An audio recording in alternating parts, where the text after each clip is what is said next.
Phineas and Ferb. Oh, Christmas tree! It was Christmas Eve, and Phineas and Ferb were waiting for the town celebration to begin. But the mayor had bad news. The annual lighting of the Christmas tree is canceled.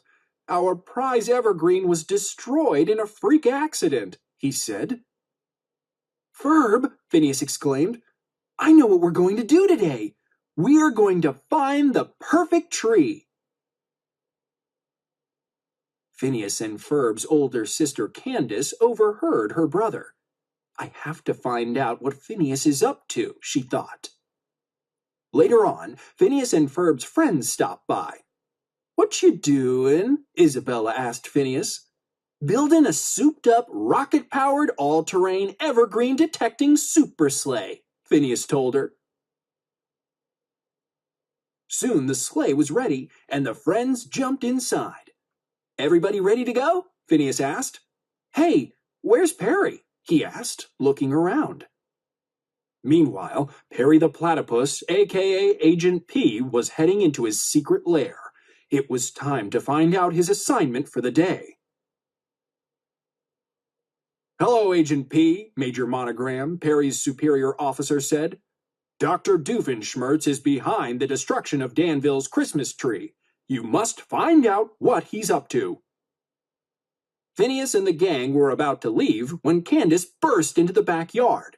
Not so fast, you two, she said. But Phineas couldn't hear her over the loud engine as they started to speed away. Candace lost her balance and fell into a snow tube attached to the sleigh. The group traveled up into the mountains in search of the perfect tree. The sleigh changed into a snowmobile to climb the steep hills. Candace was trailing behind them unnoticed. Suddenly, the sleigh came to a screeching halt. Uh-oh, the trail is too narrow for the sleigh, Isabella said. We'll go on foot, Phineas told them. You sure it's safe to be out here all alone? Buford asked. We're not alone, Isabella replied. Phineas is here.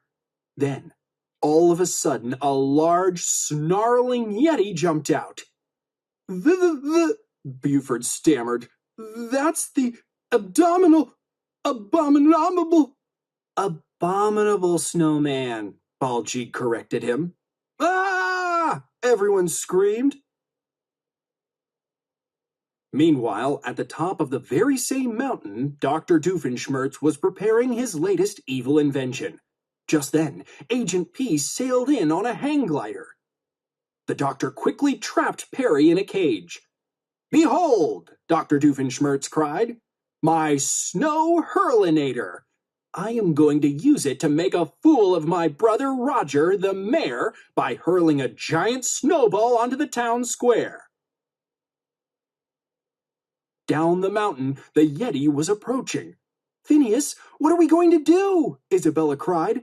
Don't worry, Phineas said. He doesn't want to hurt us. Right, Ferb said in agreement. Yetis are vegetarians, and they rarely show aggression unless they feel threatened. Phineas turned to the Yeti.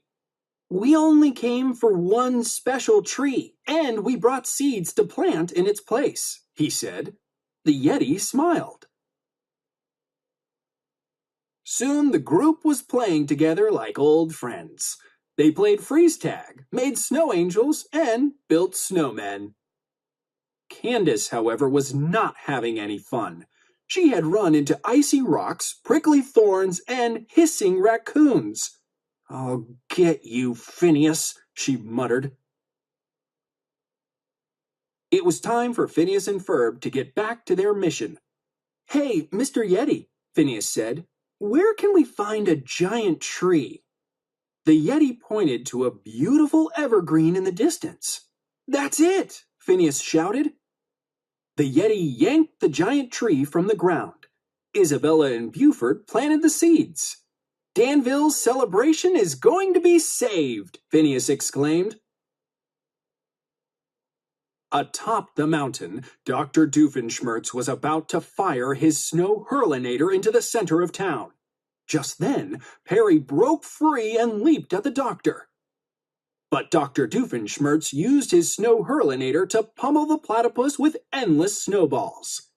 In 5 more seconds, Danville's celebration will be ruined, the doctor yelled. Time was running out. Perry grabbed a snowball and threw it at the snow hurlinator. It hit the controls just as the invention fired. Then a gigantic snowball flew high into the sky, in the wrong direction. Further down the hill, Candace saw her brothers in the distance. "They are so busted," she said, heading toward them. Just then, the massive snowball landed behind Candace and rolled after her. The tumbling snowball picked up Candace as it rolled down the hill. It stopped near Phineas and the group, blocking their sleigh and their view of Candace. "Hop onto the tree, everyone," Phineas shouted. He waved to the Yeti. "Thanks for your help." At the last second, Candace jumped on the tree trunk and held on for dear life. Whoosh! The friends slid down the snow-covered mountain, riding the giant tree like a mighty bobsled.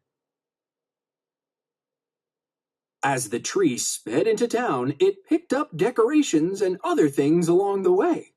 "We're almost there, everyone!" Phineas yelled. "Hooray!" the gang cheered. Back in Danville, everyone was shocked to see a giant tree heading right for them.